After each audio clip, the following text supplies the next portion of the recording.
कि लोग प्यार से जराता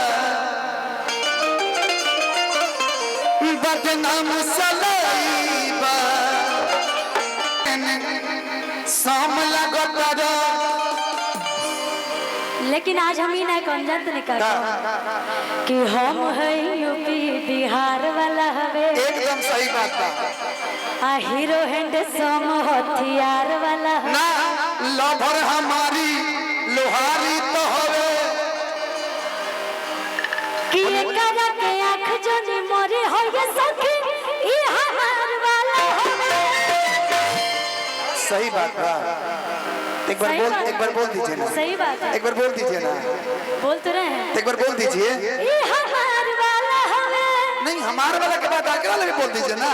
सब लोग जान जाए आज। क्या जान जाए? अब बताना नहीं चाहते तो हम क्या बोले। लेकिन हम हम कि फिल्म हीरोइन से ना कम लगता रू ये बूढ़ावा जवान के पसंद लगता रू। बस कर पगला रुलाएगा क्या कि केहू कहे बम केहू कहता सनम तू रसियन लगता रू।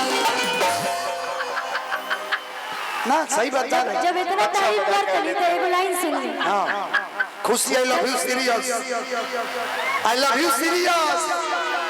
आप आई लव यू बोले लेकिन मैं जानते क्या बोलूँ कि हमारा रहते बोल रे पगला। सही बात है। काना बात के चिंता बा कि तोरा के कब हाथ लगा दे जो बोले खुशी आ जाए।